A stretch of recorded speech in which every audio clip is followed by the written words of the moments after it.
तो जैसे आपकी कुछ घोषणाएं थी है ना जी, तो उसे आप किस तरीके कहीं ना कहीं मैं इस क्षेत्र में काम कर चुका हूँ। 1000 पंचायतों में मैंने काम किया है। इससे पहले भी आप ये सब सोच सकते थे मेरे को वार्ड पंच बनना चाहिए, आगे गांव के लिए कुछ करना चाहिए कैसे क्या, क्योंकि मेरे साथ थे मंगलू जैन जी, कीर्तन और ये ललित, लेकिन उनको वार्ड पंच का क्या काम होता है वो भी उन लोग को पता नहीं है कि मतलब ग्राम पंचायत सुरेली का जो चुनाव था, पंचायती त्रिस्तरीय चुनाव, जिसे प्रथम चरण में ग्राम पंचायत सुरेली का चुनाव हुआ आज और संपन्न हुआ, और रात को 8:30 बजे के आसपास इसका रिजल्ट देखने के लिए मिला हमारे पास। लेकिन इसका रिजल्ट तो आप लोगों को गांव घर में किस तरीके का होता है आप लोगों को अच्छी तरीके से पता है ना। तो सरपंच भी हमारे हाथ बिल्कुल भी नहीं लग पाया, ना वहाँ के वार्ड पंच भी।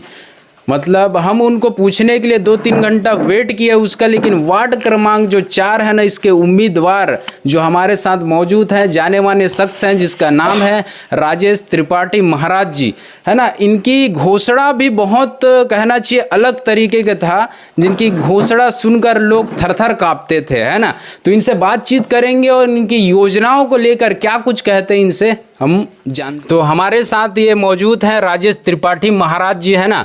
तो महाराज जी, आपको तो ढेर सारी शुभकामनाएं हम देते हैं, और हमारे पूरे वार्ड के लोग आपको चयन किए हैं ना। और ये काफ़ी आपके लिए स्ट्रगल पूर्ण था, क्योंकि इसमें 3 लोग उम्मीदवार थे, मतलब, है ना। और बाकी वार्ड में तो 1, किसी में 2। मतलब कैसा रहा आपका ये चुनावी सफ़र? जी, मैं सबसे पहले तो आपके चैनल के माध्यम से बताना चाहूँगा और आपके चैनल को धन्यवाद देना चाहूँगा। जैसा आपका कहना है कि ये कैसे था, तो कहने का मतलब ये था कि एकदम सरल था। सरल इसलिए था क्योंकि मेरे साथ थे मंगलू जैन जी, कीर्तन और ये ललित दर्रो जी और पूरा हमारे समस्त वार्डवासी, तो इसलिए मेरे को ज़्यादा चैलेंज महसूस नहीं हुआ। और मेरा जितना एकदम तय था मेरे वार्डवासियों की तरफ से मेरे को इतना पूरा आश्वासन था कि मैं जीत ही जाऊँगा। जी। तो जैसे आपकी कुछ घोषणाएं थी, है ना जी, तो उसे आप किस तरीके से पूरा करेंगे? जी, ये बड़ी अच्छी बात कही आपने। जो घोषणाएं हम लोगों ने की है वो हमारे सलाह से, और सभी हमारे जो सज्जन व्यक्ति हैं, जिन लोग मेरे साथ रहे, जिन लोगों ने मेरे को मार्गदर्शन दिया और यहाँ वार्ड में खड़े किए, तो उनके माध्यम से एक काम हो जाएगा आसानी से। इसमें कोई सोचने वाली बात नहीं है। शासन से लड़ेंगे, प्रशासन से लड़ेंगे, और बिल्कुल जितने घोषणाएं की हैं उसको जल्द से जल्द करवाएंगे। 3 महीना के अंदर में या 6 महीने के अंदर में आपको पूरा रिजल्ट दिख जाएगा। तो जहाँ तक मेरे को लगता है ना, कि कहना चाहिए आप काफ़ी लंबे टाइम से इस गांव से जुड़े हुए हैं, कहना चाहिए बचपन भी यही बीता, सब कुछ बीता।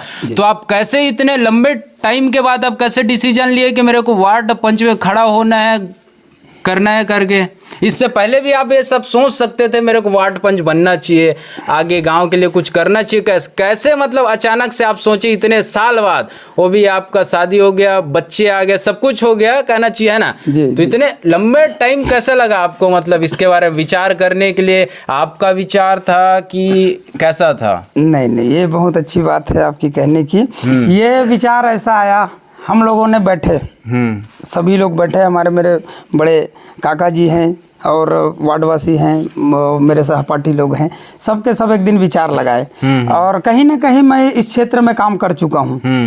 1000 पंचायतों में मैंने काम किया है, छोटे छोटे माध्यम से, जैसा भी जो भी है। तो कई पंचायतों का मैं काम देखा कि यहाँ ऐसा होता है, यहाँ ऐसा होता है।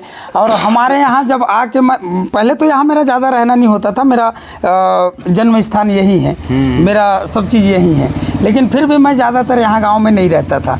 अभी 2 साल से मैं रेगुलर गांव में रह रहा हूं, तो मैं देखा कि यहाँ की जो समस्याएं हैं, लगा कि कुछ इसको हल किया जाए। क्योंकि हम लोगों ने बहुत से पंचायतों के लिए किया और वहाँ के सरपंचों के साथ किया, तो अब ऐसा महसूस हुआ कि कुछ मैं अपने गांव के लिए करूं, अपने वार्ड के लिए करूं। इसलिए करके मैं अपने बड़ों से सलाह लिया और इसमें आगे आया।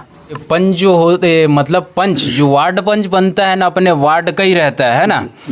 और तो आपके हिसाब से आप गांव के लिए क्या कुछ करने का सोचे हैं, योजना क्या बनाए हैं? कि आप केवल पंच तक ही सीमित रहेंगे कि और कुछ गांव के लिए भी करेंगे? अब जैसे सोच के हम लोग पहले पंच में आए है। अब हमारा सोच पंच तक ही का नहीं था।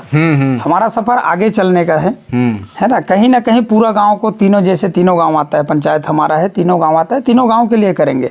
इसमें जितने मेरे सहपाठी वार्ड पंच भाई लोग रहेंगे, सबके साथ यही जो मैं घोषणा किया हूँ ना, मैं उनको भी बताऊंगा और कहीं ना कहीं उनको लाऊंगा इसमें, ताकि सभी वार्ड को मिले, सभी पंचायत के गाँवों को मिले, ताकि सबको ये पहल हो। और आगे चल के, और हम अभी हैं, आगे 5 साल बाद और कोई आएगा तो वो भी ये काम ऐसी करते जाए तो तरक्की ऑटोमेटिक हो जाएगा। एक से तो होता नहीं है, इसके लिए सभी को एक पैनल में हाथ पकड़ के चलना है, तभी जाके किया जा सकता है। आप तीनों गांव की बात किए है ना जी। तीनों गांव में, जैसे तीनों गांव में तो वार्ड पंच रहते हैं, है ना जी। आप पढ़े लिखे हो लगते हो, शिक्षित लगते हो, है ना। जहाँ तक वार्ड पंच बनते हैं लोग गांव घर में, लेकिन उनको वार्ड पंच का क्या काम होता है वो भी उन लोग को पता नहीं है कि मतलब किस तरीके का काम रहता है वार्ड पंच का, क्या करना चाहिए गांव गली के लिए, घर के लिए, गांव के लिए, है ना। वार्ड पंच का ही काम उन लोग को पता नहीं रहता। तो इसके बारे में आप विस्तार से बताइए कि जैसे वार्ड पंच अभी बने हैं वर्तमान में, अभी आज ही, तो उन लोग को पता भी नहीं होगा कि क्या काम करना चाहिए करके। तो इसके बारे में बताइए, वार्ड पंच का काम क्या है।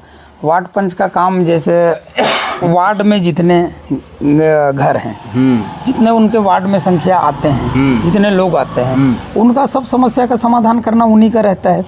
अब समस्या का समाधान तो खैर ऊपर से होता है, सरपंच के पास, हमको सचिव के पास ये सब चीज़ जानकारी देना रहता है। और कहीं ना कहीं हम लोग इस चीज़ में पीछे हैं। हमारे जो वार्ड बने हुए हैं, मैं भी बना हुआ हूँ, इस चीज़ में हम लोग पीछे रहते हैं। क्या है, हमको उस वार्ड में जाना है, एक एक घर में जाना है, जाके सभी लोगों को सरकार की जो योजनाएं हैं उसको बताना है।